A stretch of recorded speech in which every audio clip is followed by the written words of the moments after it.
सुमिरत दिव्य दृष्टि होती।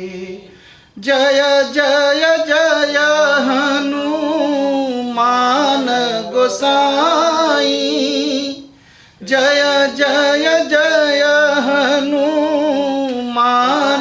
गोसाई। कृपा करहु गुरु देव की नाई। जय जय जय हनुमान गोसाई, कृपा करहु गुरु देव की नाई। बोलिए श्री गुरुदेव महाराज की जय। पवन सुत हनुमान की जय। सियावर रामचंद्र भगवान की जय। श्री दक्षेश्वर भगवान की जय। श्री केतुमालेश्वर भगवान की जय। श्री दिव्येश्वर भगवान की जय। भारत माता की जय। हर हर महादेव। सभी उपस्थित भक्त प्राणीजन, इस साप्ताहिक सत्संग में आप सबका स्वागत है और आप राम कथा सुन रहे हैं। सवेरे सवेरे आप मानस यज्ञ, जो श्री रामचरित मानस की चौपाइयाँ हैं, इनका हम हवन करते हैं। मास पारायण, होमात्मक मास पारायण, होम करते हुए श्री मानस जी का पारायण हम सब करते हैं। मेरा विश्वास है, हम सबका विश्वास है, रामचरित मानस की चौपाइयाँ वेद मंत्र हैं और जो पुण्य वेद के मंत्रों के हवन करने से मिलता है, वही पुण्य श्री रामचरित मानस की चौपाइयों रूपी मंत्रों से हवन करने से फल मिलेगा। मेरा अनुभव है, मेरी कोशिश है कि मैं इस बात को सबको बताऊं जिससे सबका भला हो। मेरा अनुभव है इन मानस की चौपाइयों पर। जो कुछ मुझे भगवान ने दिया, यह मानस जी की ही कृपा से मिला है। तो रामचरितमानस से हम लोग एक एक प्रसंग ले रहे हैं और मेरी इच्छा है हर प्रसंग पर कुछ चर्चा हो और आप सबके जो सवाल हैं, उन जो आपके मन में उठते हैं, जो कभी आप मुझसे प्रश्न करते हैं, इच्छा है कि आप उन सवालों को आप फेसबुक के माध्यम से, व्हाट्सएप के माध्यम से आप भेजें। हम पूरी तरह कोशिश करेंगे आपके प्रश्नों का उचित समाधान, शास्त्र सम्मत समाधान आपको देने के लिए। तभी पिछले दिनों हम गुरु महिमा पर बोल रहे थे, जो मानस का पहला प्रसंग है। तो लोगों का प्रश्न था, गुरु कैसा हो, कैसे जाने। गुरु को जानने की जरूरत नहीं, गुरु आपको जान लेंगे, ये पहला विश्वास रखिए। दूसरा, गुरु, जो मेरा विचार है मैं आपको बताता हूँ, अगर अच्छा न लगे तो कोई ज़रूरत नहीं कि आप उसको स्वीकार करें। गुरु क्या हो? गुरु पहले स्वभाषी हो, जो भाषा आप बोलते हो उस भाषा को गुरु समझते हो। अब आप जर्मन बोलेंगे और गुरुजी हिंदी बोलेंगे तो आपकी बात नहीं होगी। स्वभाषी हो, आपकी भाषा गुरुजी समझ सके और गुरुजी आपकी भाषा समझ सके। सुभोजी हो, सुभोजी मतलब गुरुदेव का भोजन शुद्ध होना चाहिए, शास्त्र सम्मत होना चाहिए। और मेरा एक और विचार है, गुरु स्वदेशी हो। स्वदेशी मतलब हिंदुस्तानी हो। हिंदुस्तानी होकर के ही वह आपको शास्त्र सम्मत बातें बता सकता है, अन्यथा तो बहुत मुश्किल है, बहुत मुश्किल है। और स्वदेशी मतलब गुरुदेव आपसे इतनी दूर न हो कि आपको सेवा करने का ही मौका न मिले, इतना प्रयास रहे कि गुरुदेव की सेवा आप कर सकें। स्वदेशी हो। और बपु वस्त्र और बाणी। बपु शरीर ब्राह्मण की हो। अब कहेंगे गुरु दूसरी जातियों के नहीं हो सकते, नहीं, शास्त्र सम्मत नहीं, गुरु ब्राह्मण ही हो। क्यों? व्यक्ति तमाम तपस्या करके शास्त्रों में उसका विश्वास दृढ़ होता है, तपस्या करने के बाद तब वो ब्राह्मणत्व को प्राप्त करता है, और ब्राह्मणत्व को प्राप्त करने पर वह गुरु पद पर आसीन होता है। तो गुरु ब्राह्मण शरीर हो, बपु ब्राह्मण की हो, शरीर ब्राह्मण की हो। आत्मा की तो कोई जात नहीं होती, हाँ, लेकिन गुरु की शरीर ब्राह्मण की हो। बपु और वस्त्र, शुद्ध वस्त्र पहनता हो, ऐसा नहीं कोई जोकर की तरह पहना हो। होते हैं ना आजकल मार सोना चांदी गहना और कपड़ा और चमकीला, जोकर की तरह वस्त्र न हो। बप वस्त्र और बाणी, बाणी मीठी हो, और साथ में शास्त्र सम्मत बोलते हो, शास्त्र के बाहर की बातें न करते हो, अनाप शनाप की, शास्त्र सम्मत बाणी हो। और जो शास्त्र में लिखा हो उसे ही हमें बताएं, शास्त्र के बाहर की बातें न बताएं। यह मेरा अपना विचार है और यह शास्त्र सम्मत भी है। मेरा अपना विचार है, शास्त्र में शास्त्र सम्मत भी है। अगर आपको उचित नहीं लगता तो आपको प्रणाम, कोई दुश्मनी नहीं। अगर आपको अच्छा लगे तो आपको प्रणाम, आप स्वीकार करिए। और गुरु की महिमा कहना बहुत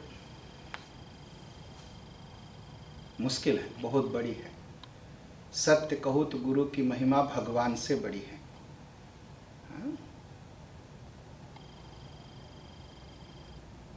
भगवान अपने आप आकर के आपसे मिलने में सक्षम नहीं है, लेकिन गुरु इतने सक्षम हैं कि आपको भगवान के पास ले जाके खड़ा कर सकते हैं।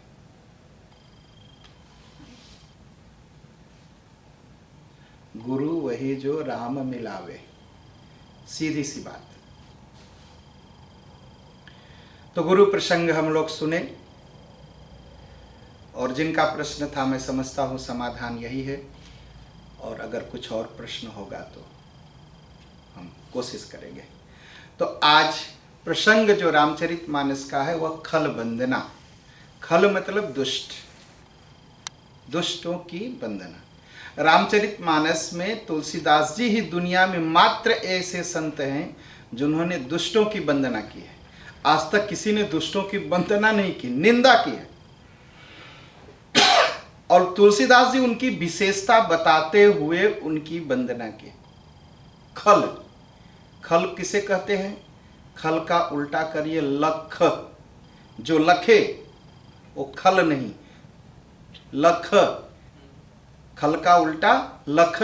जो संसार को, ईश्वर को लख मतलब देखने की इच्छा रखे वह संत, और जो संसार को, ईश्वर को उल्टा देखे उसका नाम खल। खल लख। जो संसार को उल्टा देखे, ईश्वर में विश्वास न हो और संसार को तोड़ने की इच्छा रखे, व्यक्ति को लड़ाने में विश्वास रखे, वह खल कहा गया है। और खल का शायद पिछले प्रवचनों में मैंने और बताया, खल जो खाए और लड़े, बस दो ही काम करे, खाए और लड़े। खाए ही इसलिए कि लड़ना है, शरीर को मजबूत इसलिए करे कि दूसरों को सताना है। खाए और लड़े, खल। और तीसरा अर्थ है खल का, जिसका खाए उसी से लड़े।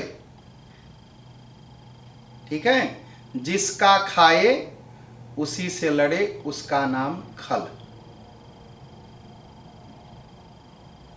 सामान्य सबके जीवन का अनुभव होता है, लोग जिसका खाते हैं उससे भी लड़ने लगते हैं। जिस थाली में खाए उसी थाली में छेद करे, उसका नाम खल। खल। तो ऐसे खलों की हमारे बाबा संत तुलसी, भगवान तुलसी जी, तुलसीदास जी महाराज प्रार्थना करते, हाथ जोड़ के प्रार्थना करते हैं। और कैसे करते हैं,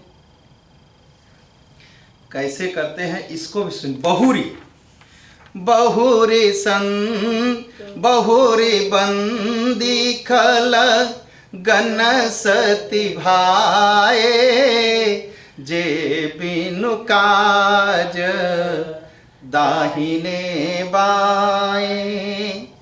कहा मैं संतों खलों की वंदना करता हूं। देखिए संत मेरे मुंह से निकल रहे,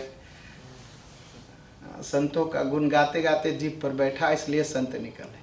कहा मैं खलों की वंदना कर रहा हूं। और कैसे, कहा ऐसे मत करिए कि मैं ऐसे धोखा देने की, सत्य भाई सच्चे भाव से वंदना कर रहा हूं, कोई धोखा देने के लिए नहीं, दिल से हृदय से मैं प्रार्थना करता हूं, उनकी वंदना करता हूं। और बहुरी मतलब बार बार। कहा बार बार क्यों, कहा जो खल होते हैं ना, जो दुष्ट होते हैं, एक बार प्रार्थना करने से खुश नहीं होते। जो संत है वो तो सिर झुकाने की भी जरूरत नहीं, वो तो प्रसन्न रहते हैं। लेकिन जो दुष्ट होता है ना, बार बार उससे क्षमा मांगे, वो क्षमा नहीं करता। हाँ, तो इसीलिए संत तुलसीदास बहुरी, फिर से, बार बार, फिर से और फिर से। बहुरी बंदी खल गन सती भाए, जे बिनु काज दाहिने बाएं। कहा और किस लिए वंदना करते हैं इतनी अच्छी, कहा बिना काम के ही कभी दाएं हो जाते हैं, कभी बाएं। कभी दाएं होना मतलब कभी आपके साथ खड़े होते हैं, आपके दोस्त बने रहते हैं, और कभी बाएं, कभी दुश्मन बन जाते हैं, जबकि कुछ लेना देना कुछ नहीं है, लेकिन बिना मतलब की दुश्मनी और बिना मतलब की दोस्ती किए रहते हैं। परहित हानि लाभ जिन के रे, उजरे हरस विषाद बसेरे। कहा उनका स्वभाव ऐसा होता है कि अगर किसी का कुछ फायदा हो जाए तो उनको लगता है कि मेरा तो नुकसान हो गया। हाँ? और उजरे हरस विषाद बसेरे। हाँ? कोई उजड़ जाए, दुखी हो जाए तो बड़ा प्रसन्न होता है दुष्ट व्यक्ति। हाँ? और कोई बस जाए, किसी की जिंदगी बन जाए तो बड़ा दुखी हो जाता है। एक खल का स्वभाव है। कहा इसलिए मैं उनको प्रणाम करता हूँ, प्रणाम करता हूँ। कहा और क्यों प्रणाम करते हैं, कहा साक्षात राहु हैं, राहु ग्रह को तो प्रणाम करना ही चाहिए ना। दुष्ट जो होते हैं खल, और राहु होते हैं। कहा राहु तो चंद्रमा को खाता है। हाँ? और एक खल लोग क्या करते हैं, हरिहर जसरा केस राहु से, पर यकाज भट सहस बाहु से। कहा जहां कथा हुई, कहीं सुने की कथा हो रही है, हरिहर जस, हरि मतलब विष्णु, हर मतलब शंकर। जहां कहीं देखे कि विष्णु भगवान का यज्ञ हो रहा है, शंकर भगवान का यज्ञ हो रहा है, ये राहु की तरफ पहुंच जाते हैं देखने डालने। हाँ, कि कथा हो रही है, अरे वो क्या कथा सुनाएंगे, उनको क्या आता है। यज्ञ हो रहा है, अरे ड्रामा करता है कि यज्ञ करता है। ये राहु की तरफ पहुंच जाते हैं, इसलिए तुलसीदास जी कह रहे यह दुष्ट जो है राहु ग्रह है, इसलिए मैं इनको प्रणाम करता हूँ। जहाँ भी कुछ भगवान की भक्ति होती है ये पहुँच के खाने के लिए पहुँच जाते हैं, लूटने के लिए, बदनाम करने के लिए। हाँ, कहा इसलिए इनको प्रणाम करता हूँ। कहा सुनिए एक और बात है इनको प्रणाम करने का। कहा क्या? कहा ये सहस्त्राबाहु है। कहा अब सहस्त्राबाहु, एक सहस्त्राबाहु नाम का राजा था, उसके 1000 हाथ थे, 1000 हाथों से उस समाज का काम, देश का काम करता था। कहा ये जो दुष्ट हैं ये सहस्त्राबाहु हैं, इसलिए मैं इनको प्रणाम करता हूँ। कहा क्यों? इनको तो 2 ही हाथ दिखाई पड़ता है, 1000 हाथ तो दुष्टों को नहीं दिखाई पड़ता, हमारे आपकी तरह मनुष्य दिखाई पड़ते हैं। कहा जरा किसी का नुकसान करना हो तब देखिए इनके कितने हाथ होते हैं। किसी का नुकसान करने के लिए इतना जल्दी जल्दी नुकसान करते हैं, किसी को तोड़ते फोड़ते हैं जैसे इनके 1000 हाथ से काम करने लगते हैं। इसलिए सहस्त्राबाहु के समान है, इसलिए राजा सहस्त्राबाहु की तरह मैं इन दुष्टों को प्रणाम करता हूँ। जे पर दोष लखहि सहसाखी, परहित घृत जिन के मन माखी। कहा जानते हो और क्यों प्रणाम करता हूँ? कहा दुष्टों के पास 1000 हजारों आंखें होती है। कहा वो कैसे? कहा कभी मिलिए तब पता चले। आप खड़े हो जाइए, 2 ही आंख से देख करके 1000 दोष आपका गिना देंगे कि आपके अंदर आप ये बुराई है ये। और जब करते हैं तो जरा सुन लीजिए, देख लीजिए कितनी बुराई देखते हैं। है तो 2 ही, लेकिन 1000 आंखों की तरह दूसरों की बुराई देखते। अच्छा, जहां घी, जैसे घी नहीं है, घी में मच्छी गिर जाती है तो क्या होता है? मच्छी मर जाती है, माखी ना, और घी भी खराब हो जाता, खाने लायक नहीं रह जाता। कहा जहां ये किसी की भलाई देखे वो मच्छी की तरह अपने आप को नष्ट करके उसको भी नष्ट कर देते हैं। हाँ, किसी के भलाई न हो चाहे मैं नाश, मेरा नाश हो जाए, इसीलिए इनको मैं प्रणाम करता हूँ। तुलसीदास जी कितनी अच्छी बात कहते हैं कि दुष्टों से बच ही के रहिए, इनका पहचान यही है। ये हमारा आपका काम बिगाड़ने के लिए अपने आप को नष्ट कर लेंगे। हाँ, तेज कृसान रोषमहि शेषा, यवगुण धन धनी धनेसा। तेज कृषानु रोषमहि शेषा, अघयवगुण धन धनी धनेसा। कहा है जो दुष्ट है ना, इनको मैं अग्नि के समान मान करके प्रणाम करता हूँ। ये दूसरे का घर, दूसरे का जीवन जला देते हैं। जैसे अग्नि घर को जला देती है वैसे दूसरे का जीवन जला देते हैं। ये अग्नि स्वरूप हैं दुष्ट, इसलिए मैं इनको प्रणाम करता हूँ। हाँ? और क्रोध कर ले तो भैया ये तो जमराज हो जाते हैं, मौत कर देंगे। हाँ? ये जमराज की तरह हैं, इसलिए मैं इनको प्रणाम करता हूँ। अघ अवगुण धन धनी धनेसा। कहा ये कुबेर हैं, ये दुष्ट लोग कुबेर हैं। देवताओं के जो खजांची हैं, जिन्हें खजांची कहते हैं, उनका नाम है कुबेर। कहा वो सबसे धनी है देवताओं में कुबेर महाराज, सारा धन उन्हीं के पास है। कहा ये दुष्ट लोगों के पास भी बड़ा धन रहता है। कहा इनके पास कौन सा धन रहता है? कहा दूसरे का पाप, दूसरे की बुराई, दूसरे की खराबी वो बात करके, देख करके, जुटा करके अपने पास रख लेते हैं। अघ अवगुण धन धनी धनेसा। दूसरे का पाप इकट्ठा करके पाप के धनी होते, धन के धनी नहीं, ये पाप के धनी होते हैं। इसलिए मैं इन दुष्टों की वंदना करता हूँ, क्योंकि ये पाप रूपी धन को जुटा के कुबेर भगवान बने रहते हैं। पाप क्या क्या करता है दुष्ट आदमी? दूसरे की निंदा करना, दूसरे की बुराई देखना, यही ना करता है, दूसरे का नुकसान करना, और सब पाप लेकर के अपने सिर पर बैठा रहता है। इसलिए कभी भी किसी की बुराई, किसी का दोष नहीं देखना चाहिए, नहीं पाप के धनी बनेंगे, धन के धनी नहीं बनेंगे। जे पर दोष तेज कृसानु रोष महि शेषा अघयव गुण धन धनी धनेसा उदय केतु सम हित सबहि के कुंभकर्ण सम सोवतनी के।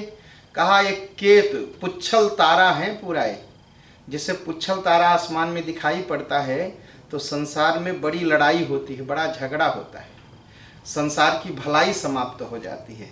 ऐसे ही ये पुच्छल तारा है, जहाँ किसी की कुछ भलाई हुई ये पुच्छल तारा केतु की तरह पहुंच जाएंगे और नाश करने की कोशिश करने लगेंगे। एक ही भलाई है, ये कुंभकर्ण की तरह सोते रहे, बस ये उठे ना, तभी तो संसार बचता है। ये तो संसार का नष्ट कर देंगे संसार को, इसलिए मैं इनको प्रणाम करता हूँ। परय काजु लगी तनु परिहरहि जिमि मऊपल कृषि दलिगरहि। कहा ये बड़े निर्मोही होते हैं, इनको अपने शरीर का मोह नहीं होता दुष्टों को। और लोग कहते भी है, कहते नहीं हमार चाहे नाश हो जाए लेकिन हम तुम्हार नाश करके रह।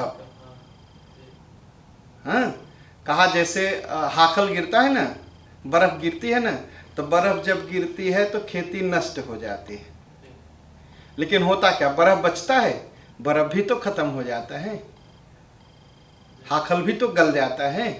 तो वैसे ही ये भी है, एक जैसे हाखल, जैसे बर्फ जब गिरती है तो खेती नष्ट हो जाती है और बर्फ भी नष्ट हो जाती है, वैसे ही ये दुष्ट हैं, दूसरों को नष्ट करेंगे और अपने भी नष्ट हो जाएंगे। इनको मोह नहीं होता, इसलिए हम इनको प्रणाम करते हैं। बंदौ खल जस शेष सरोसा बदन सहस बदन बर नहीं पर दोसा। कहा साक्षात शेष है, शेष नाग है। ये दुष्ट लोग, ये खल लोग, ये साक्षात शेषनाग है। कहा शेषनाग के पास तो 1000 मुंह है। कहा क्या सोचते हो दुष्टों के पास 1000 मुंह नहीं है? जब किसी की निंदा करने लगे तब सुनो, एक एक मुंह से 1000 बातें सुनाएंगे, ये ऐसा है तो ऐसा है, ऐसा है, ऐसा है।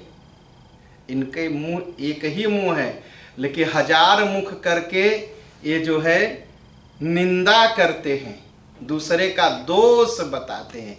ये दुष्ट लोग साक्षात जो है शेषनाग है और हजारों मुंह से दूसरों की निंदा करते रहते हैं।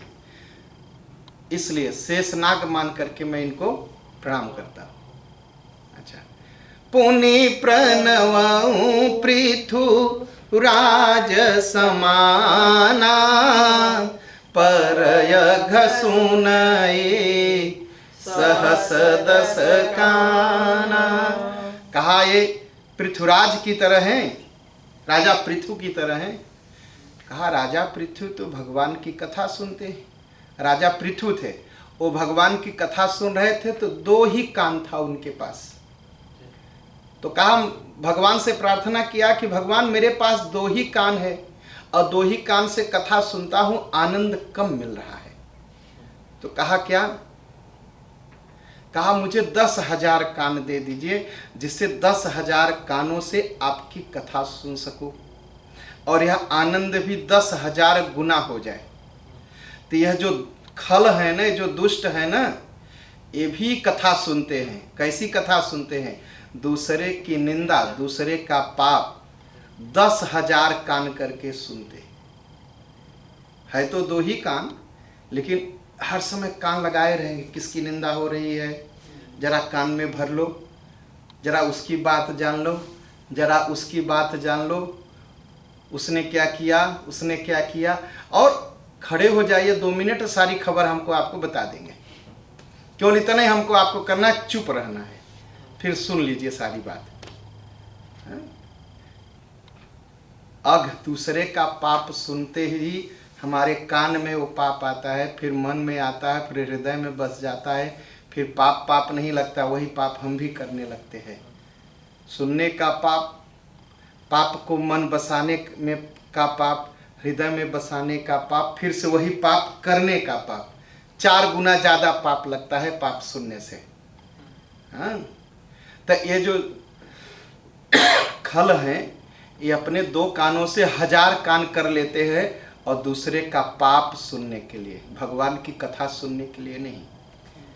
राजा पृथु ने तो 10,000 कान मांगे भगवान से, भगवान की कथा सुनने के लिए। बहुरी सक्र सम बिनवऊं तेहि, संतत सुरा निकहित जेहि। कहा ये तो इंद्र के समान है। कहा इंद्र के पास तो देवताओं की सेना है, देवताओं की सेना उन्हें बड़ी अच्छी लगती है। सुरानीक, सुरानीक मतलब देवताओं की सेना। सुरा, सुर अनीक, सुर मतलब देवता, अनीक मतलब सेना। कहा इनको भी एक सेना होती है, क्या? सुरानीक। इनको सुरा बहुत अच्छी लगती है, नीक लगती है, बस पी लेंगे तो फिर होश ही नहीं है। सुरा मतलब दारू, नीक मतलब अच्छी।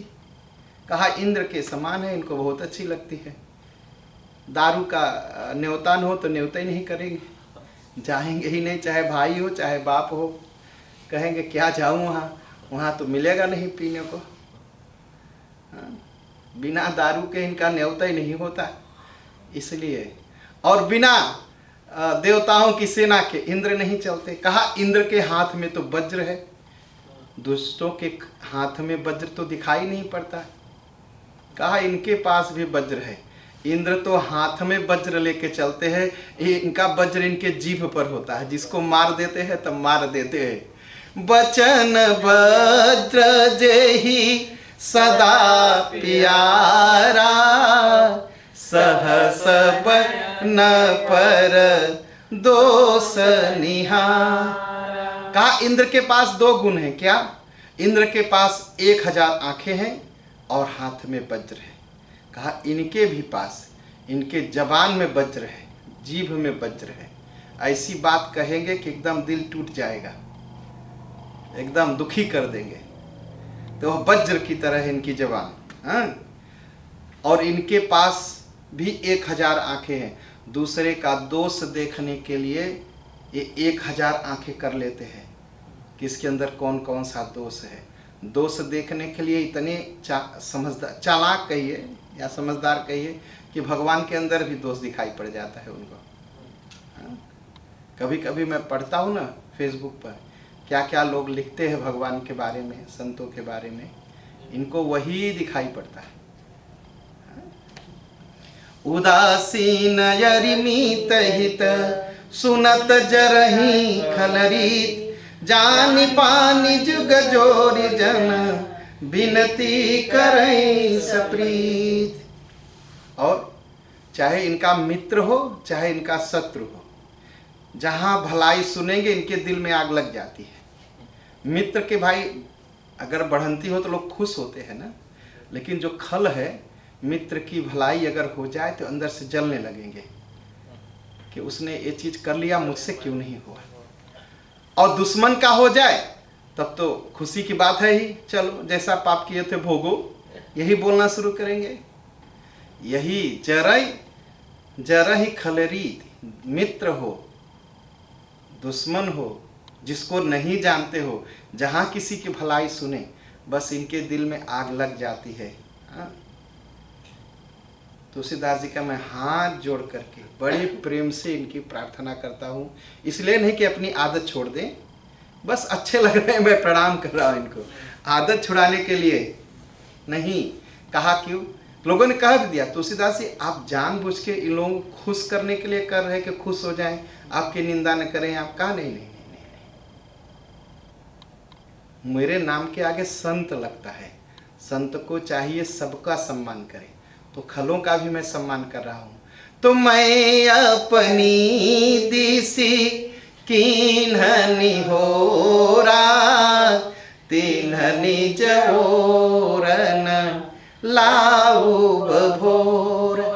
कहा मेरे नाम के आगे संत लगता है, इसलिए मुझे सबको प्रणाम करना है। लेकिन मैं जानता हूं उनको बदलने की जरूरत नहीं, हो जैसे है वैसे रहे। वो अपनी तरफ से बदलेंगे भी नहीं, वैसे ही रहे। कहा कैसे नहीं बदलेंगे? कहा बायस पली हही अति अनुरागा, हो ही निरामिस कबहू की कागा। कहा वैसे जैसे कौआ को पाल लीजिए, रोज दूध भात खिलाइए, और जहाँ सड़ा मांस महका वो कूद के जाके खाने लगेगा। कहा ऐसे ये खल लोग हो, कौवे होते हैं पूरा। चाहे कितनी भी सेवा इनको कर लीजिए, इनको सड़ा मांस चाहिए। सड़ा मांस मतलब दूसरे की निंदा, दूसरे का दोष, दूसरे का पाप। जब तक ये नहीं खाएंगे तब तक इनका पेट नहीं भरेगा। जैसे कौआ जब तक सड़ा मांस नहीं खाएगा तब तक उसका पेट नहीं भरेगा। तो ये जैसे हैं वैसे ही रहेंगे। मैं नहीं चाहता ये बदलें। हाँ, मेरे नाम के आगे संत लगता है, इसलिए मैं प्रणाम कर लेता हूँ। हाँ, इतनी बढ़िया प्रार्थना कभी किसी की पुस्तक में पढ़े आप लोग? दुष्टों की किसी ने दुष्ट की वंदना की? नहीं की। क्यों किया तुलसीदास जी ने वंदना? सिय राम मय सब जग जानी, करहु प्रणाम सुप्रेम सुबानी। राम जी सब जगह है तो दुष्ट में भी तो है, तो प्रणाम तो करना है ना। तो सबको प्रणाम किया, दुष्टों को भी प्रणाम किया। हाँ, और फिर इसके बाद दोनों की प्रार्थना करते हैं। किसकी प्रार्थना करते हैं? खल की भी और संत की भी। कहा दोनों बराबर है। लीजिए, कहा संत और खल, कहा दोनों बराबर है। कहा दोनों एकदम बराबर काम करते हैं। कहा दोनों दुख देते हैं। अब यही तो है रामचरितमानस हम आप पढ़ रहे हैं, लेकिन तुलसीदास जी ने संतों को खलों के बराबर कहा। कहा दोनों दुख देते हैं। लोगों ने कहा महाराज बताइए दोनों कैसे दुख देते हैं? तो नीचे लिखते हैं, बंदऊ संत असज्जन चरना, दुख प्रद उभय बीच कछु बरना। बिछुरत एक प्राण हरि लेहि, मिलत एक दुख दारुण देहि। कहा दोनों दुख देते हैं। कहा कैसे? कोई संत जीवन में आए, घर पर आए, और आप उसकी सेवा करिए, और घर से जब जाने लगेंगे तो एक दिन तो जाएंगे ना, जब जाने लगे तो दुख नहीं लगेगा? हाँ, तो संत जाते समय दुख देते हैं और दुष्ट पहुंचते ही दुख देता है। देते दोनों है।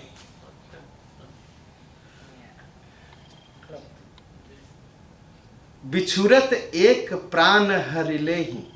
जब बिछड़ते हैं संत, मिलते हैं, और एक दिन तो उन्हें जाना है, और जब जाने लगते हैं घर से तब प्राण निकल जाए, इतना बड़ा दुख होता है। और दुष्ट जैसे पहुंचता है बस शुरू हो जाता है दुख देना। इसलिए दोनों दुख प्रद उभय, दोनों, उभय मतलब दोनों ही दुख देते हैं। लेकिन एक फर्क है। फर्क क्या है, अलग क्या है दोनों दुख देने में? एक बिछड़ते समय दुख देता है और एक मिलते ही दुख देता है। हाँ? उपजहि एक संग जग माही, जलज जो कजिमी गुण बिलगाही।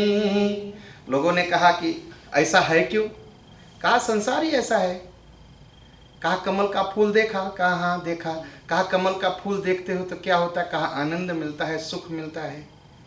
और कहा जोक जानते हैं ना, वो पानी में पैदा होता है जानवर, ऐसे चपक जाता है, ऐसे खून पीता है। दोनों कहाँ पैदा होते हैं? पानी में पैदा होते हैं ना। तो कमल का फूल जो सुख देता है वह भी पानी में पैदा होता है, और जोक चुप है वो भी पानी में पैदा होता है। इसीलिए इस संसार में संत भी हैं और दुष्ट भी है। पैदा तो इसी जगह होते हैं ना। सुधा सुरा सम साधु असाधु, जनक एक जग जलधि अगाधु। कहा सुरा, दारू कहाँ पैदा हुई? समुद्र से निकली। ठीक, सुरा मतलब दारू, सुधा मतलब अमृत, ये भी समुद्र से निकला। जब समुद्र का मंथन हुआ तो उसमें से शराब भी निकली और अमृत भी निकला। राक्षसों ने शराब चुन ली, देवताओं ने अमृत चुन लिया, लेकिन पैदा करने वाला उन दोनों का बाप कौन है? समुद्र ही है ना। वैसे इस संसार समुद्र में साधु भी पैदा होते हैं और असाधु भी पैदा होते हैं। पैदा होते हैं, बाप दोनों का एक ही है। हाँ? भलयन भल निज निज करतूती,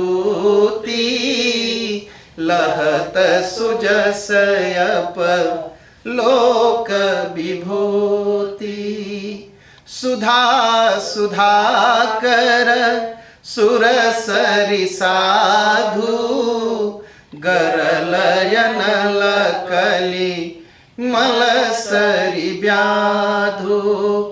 गुणयव गुण जानत सब कोई, जो जेहि भाव निकते ही सोई। भाई भलाई क्या है, बुराई क्या है? हाँ? भलाई करेंगे तो नाम होगा, बुराई करेंगे तो बदनाम होंगे, यही है ना। अच्छा, ऐसा है कोई नहीं जानता इस बात को? सभी जानते हैं ना। भलाई करेंगे तो नाम होगा और बुराई करेंगे तो बदनाम, ये बात सभी कोई जानते हैं।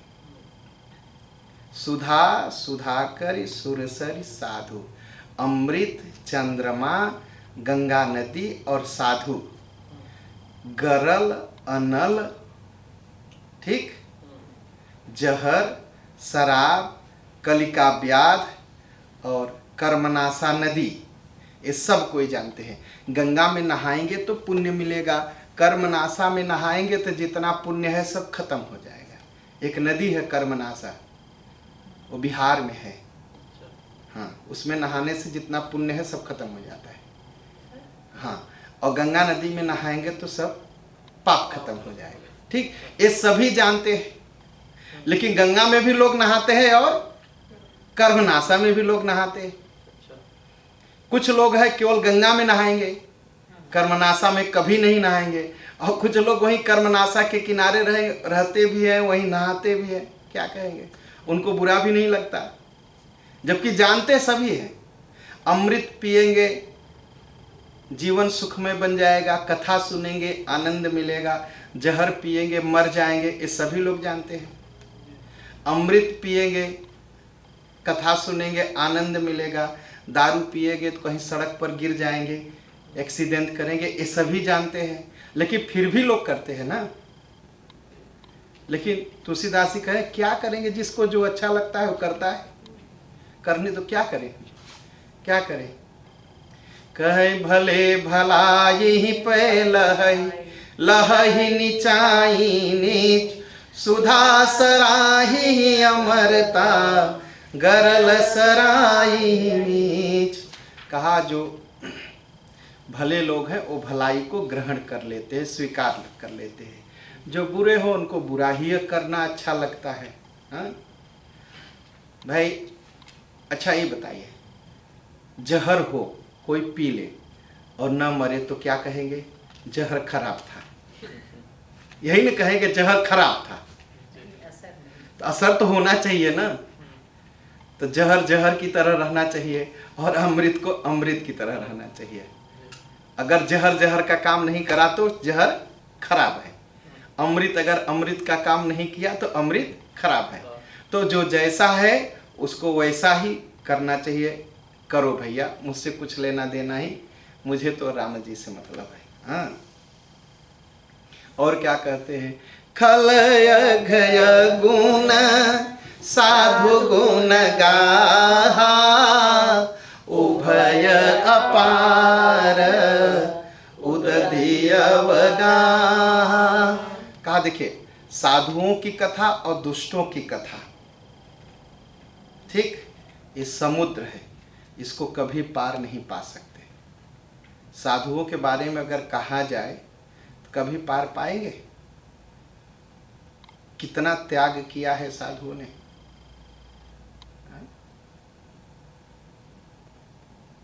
और कैसे कैसे साधु हुए हैं, कैसे कैसे सनातन धर्म बचा है।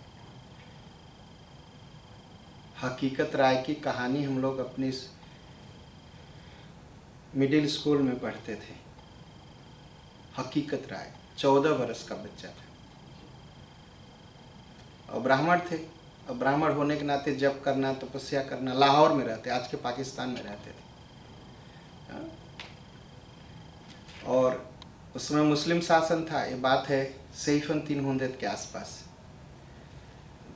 तो वो इस घर में तो अपना मंत्र जाप करते थे, शास्त्र वेद और पुराण पढ़ते थे, और बड़ा विश्वास था उनका 14 वर्ष की उम्र में ही। और उसमें मुस्लिम शासन था तो मदरसा होता था, मुस्लिम स्कूल को मदरसा कहते हैं।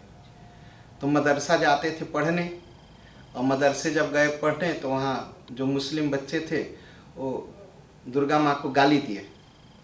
तो उन्होंने इतने कहा कि तुम मेरी माँ दुर्गा को गाली देते हो, अगर एक बार मैं तुम्हें फातिमा के बारे में बोलूँ तो तुम्हें अच्छा लगेगा? वो जो मुस्लिम थे वो जा कर के उनके टीचर से कहे। टीचर ने उस 14 बरस के बच्चे को कोर्ट ले गया और कोर्ट ने उसे दौत श्राप दिया, जान से मारने का।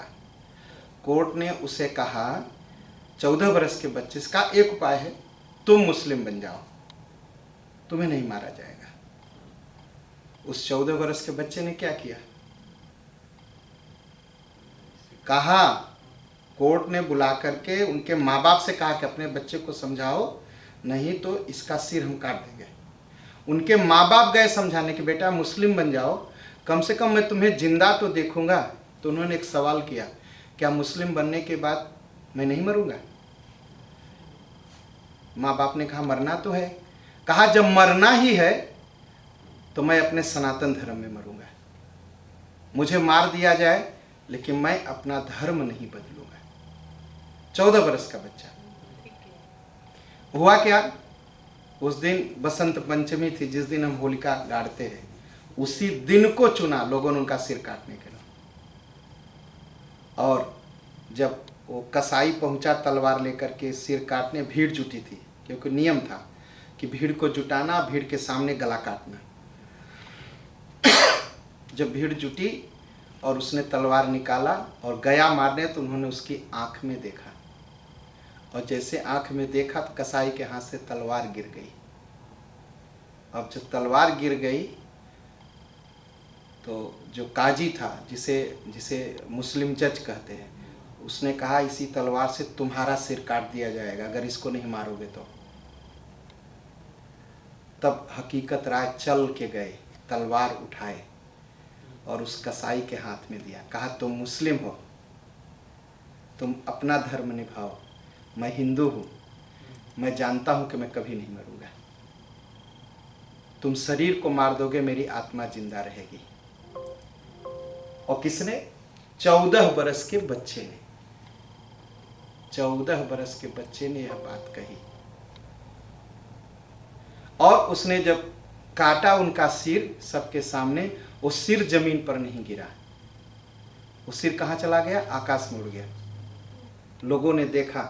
आज भी बहुत सी समाधि उनकी बनी है और उनका नाम है वीर हकीकत राय। और 14 वर्ष की उम्र में उनका विवाह हो गया था। तब छोटे उम्र में विवाह हो जाता था ना। उनकी पत्नी का नाम था लक्ष्मी। जब उसने सुना कि उनके पति को मार दिया गया तो उसने क्या किया? अपने शरीर को आग जला के कूद के खत्म कर दी। तो दोनों की समाधि बनती है, लक्ष्मी की और वीर हकीकत राय की। और बसंत पंचमी के दिन आप लाहौर जाएंगे तो उनकी याद में पतंग उड़ाई जाती है कि तुम मुझे काट सकते हो, मेरे सिर को काट सकते हो, लेकिन मेरा सिर जमीन पर नहीं गिरेगा, आकाश में उड़ेगा। इसीलिए आज भी लाहौर में दुनिया भर के लोग जाते हो पतंगबाजी देखने। तो कितना कष्ट, कितना कष्ट सह करके इस सनातन धर्म को बचाया है लोगों ने। तो इसलिए संतों की जो एक एक छोटी छोटी कहानियां अगर बताई जाए तो शायद 2-3 जीवन कम हो जाएगा, क्योंकि साक्षात समुद्र हैं, इनको कहना बहुत मुश्किल है। तो खलय घय गुण साधु गुण गाहा, उभय अपार उदधि अवगाहा। एक तो छोटा सा छोटी सी कहानी मैंने बताई, ऐसे बहुत सी कहानियां हैं जिसमें इस्लाम के नाम पर लोगों को, हिंदुओं को सिर काट दिया गया। अगर दोनों का कहा जाए, कितना बलिदान दिया अपने संतों ने और कितना दुष्टों ने अत्याचार किया, दोनों का कहना बहुत मुश्किल होगा। कहा तो आप कह क्यों रहे हैं? कहते ही ते कछु गुण दोष बखाने, संग्रह त्यागन बिनु पहचाने। कहा मैं छोटा सा बता दिया, इसलिए बता दिया कि जब कोई आप चीज़ जुटा के रखना चाहते हैं और कोई चीज़ छोड़ना चाहते हैं तो उसका गुण दोष जान करके ही किसी को छोड़ेंगे ना, और किसी चीज़ को बचा के रखेंगे घर में तो उसका गुण जान करके ही रखेंगे ना। इसलिए थोड़ा सा लोग जान जाएं कि बुराई को छोड़ना है और अच्छाई को रखना है। ते ही ते कछु गुण दोष बखाने, संग्रह त्यागन बिनु पहचाने। भले उपोच सब विधि उपजाए, गनि गुण दोष वेद बिलगाए। भलाई और बुराई, अच्छा या खराब, ठीक है, सब कुछ तो ब्रह्मा जी ने बनाया। ब्रह्मा जी ने बनाया और वेदों ने बता दिया, देखिए ये बुरा चीज़ है, इसको नहीं स्वीकार करना है, ये अच्छा चीज़ है, इसको स्वीकार करना है, ये खराब चीज़ है, इसको छोड़ना है, ये अच्छी चीज़ है, इसको ग्रहण करना है। कहीं वेद इतिहास पुराना, विधि प्रपंच गुण अवगुण साना। वेद, इतिहास और पुराण ये सभी कहते हैं यह विधि प्रपंच, यह बहुत कुछ मिला करके, अच्छी और बुराई को मिला करके यह संसार बना है। क्योंकि 100% सोना से गहना नहीं बनता, उसमें कुछ मिलाना पड़ता है। कहा यह संसार में इसीलिए कुछ अच्छाई और कुछ बुराई मिली है जिससे संसार चलता रहता है। कहा क्यों कहा इसे? कहा देखिए, सुख दुख पाप पुण्य दिन राति, साधु असाधु सुजाति कुजाति।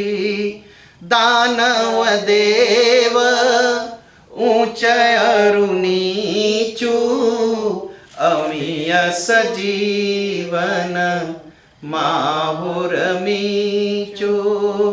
माया ब्रह्मा जीव जगदीसा, लक्ष्य रंक यवनीसा। काशी मगसुर सरै मनासा, मरु मारव मही देव गवासा। सरक नरक अनुराग विरागा, निगमागम गुण दोष विभागा।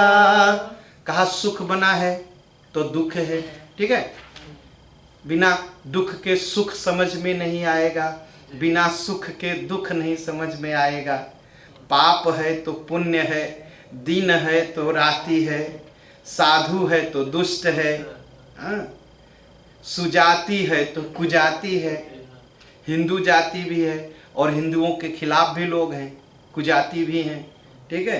दानव है तो देवता भी हैं, कुछ ऊंचा है तो कुछ नीचा है। बिना नीचा के ऊंचा नहीं समझ में आएगा, बिना ऊंचा के नीचा नहीं समझ में आएगा। अमीय अमृत है, सजीवन बूटी है तो जहर भी है। हाँ, हर समय ऐसा ही संसार है। माया है तो ब्रह्म है, जीव है तो ईश्वर है, धन है तो दरिद्रता है, राजा है तो गरीब है ना। बिना दो के कुछ नहीं बनेगा, प्लस और माइनस तो रहेगा ना। काशी है तो मगहर भी है। मगहर को जानते हैं? नहीं। बनारस गए हैं आप तो बनारस गए हैं। तो इस तरफ जहाँ घाट है, जहाँ हम लोग नहाते, इसको काशी कहा जाता है। नदी के उस पार मगहर है। जो उस पार मरेगा वो नरक जाएगा, जो इस पार मरेगा वो जो है स्वर्ग जाएगा।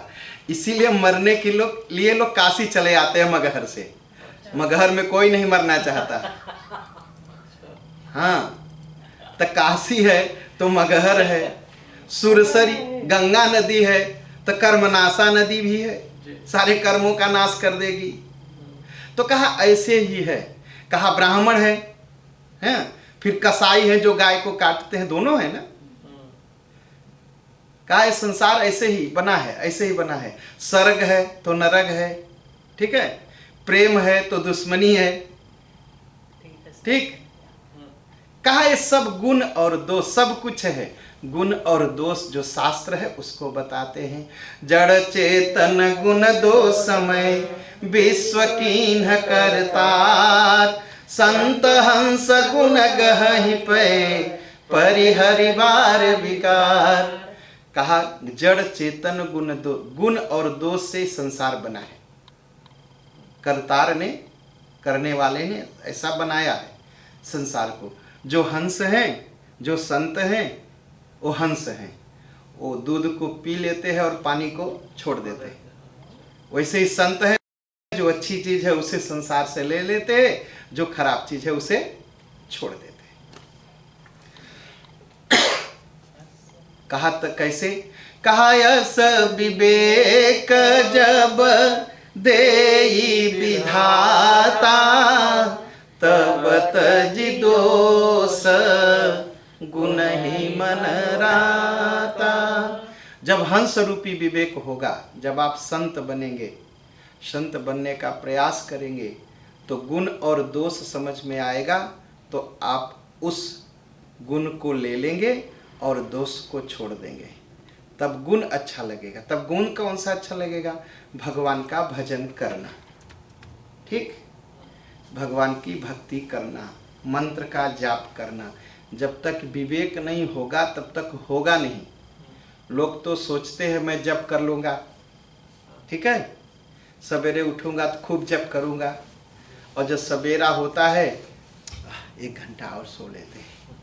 1 घंटा सोने में दोपहर हो जाती है। फिर सोचते हैं अगले दिन करूँगा, फिर अगले दिन फिर ऐसे ही हो जाता है। लेकिन ये सब तभी होगा जब भगवान चाहेंगे। तब जानते हैं क्या होता है? फिर जब 4 बजता है, 5 बजता है उठने का ना, उससे 5 मिनट पहले देरी हो गई, जल्दी करो, जब करना है, उठ जाते हैं लोग। नहीं तो सोचते आधा घंटा बात करेंगे, फिर सो जाते हैं, फिर सो जाते हैं।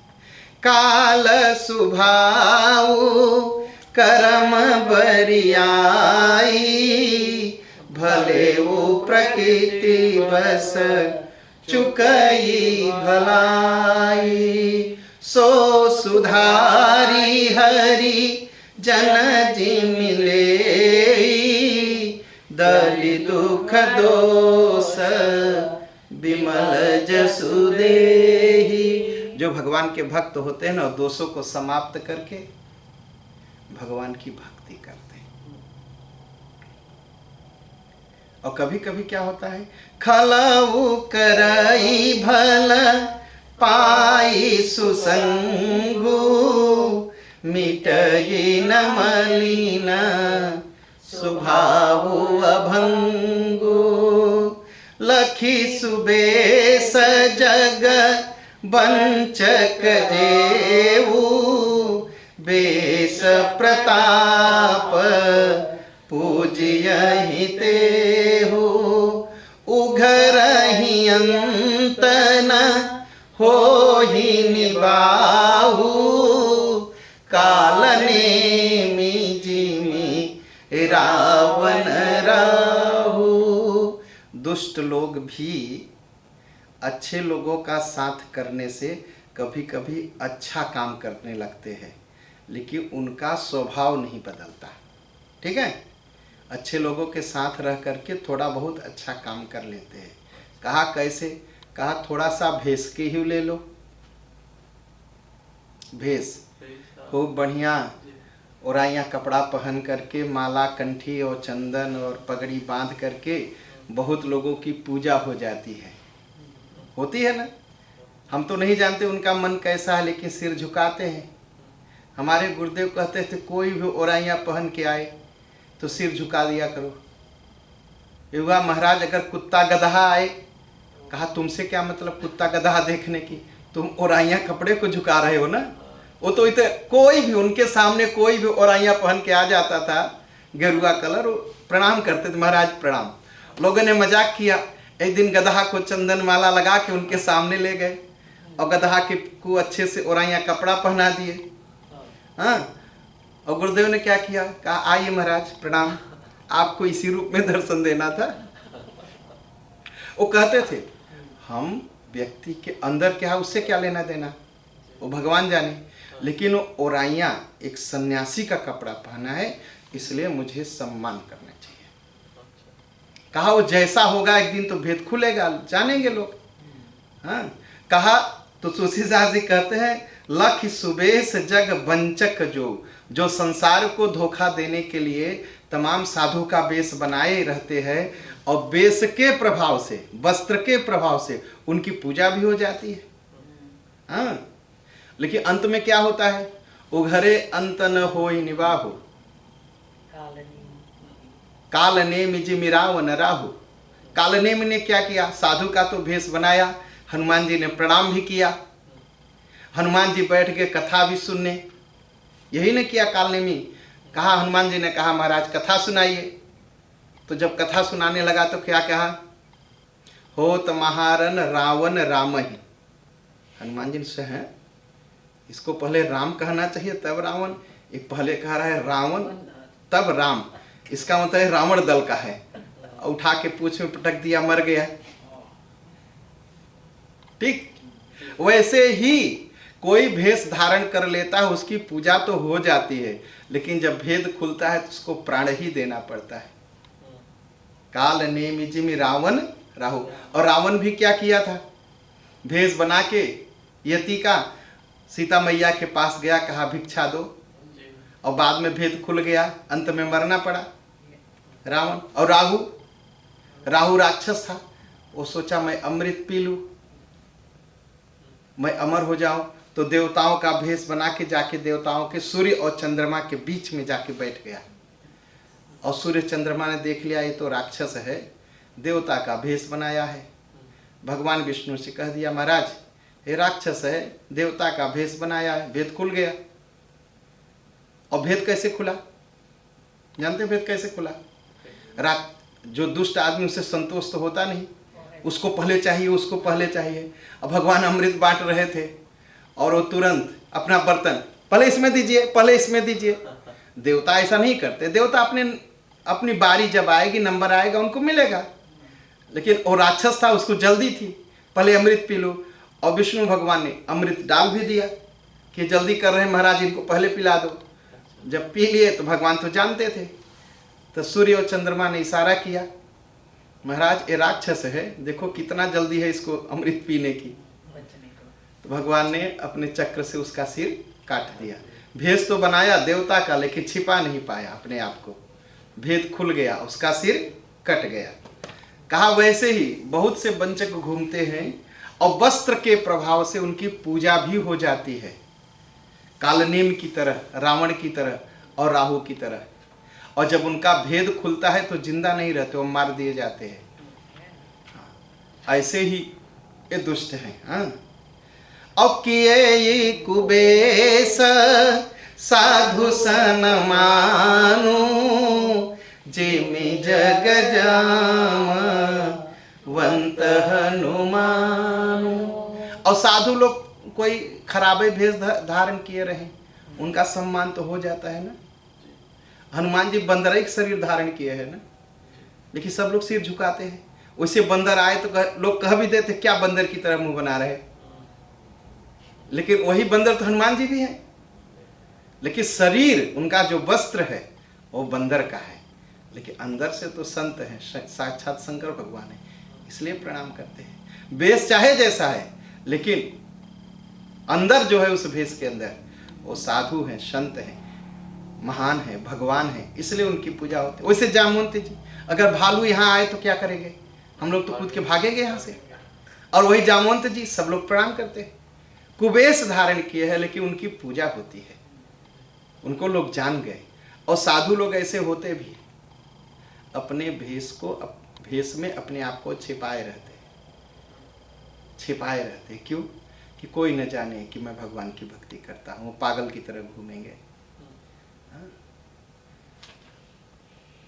और जो असाधु है तो बड़ा बढ़िया भेष बनाएंगे अपने को दिखाने के लिए, देखो देखो देखो मैं संत हूँ, मुझे प्रणाम करो।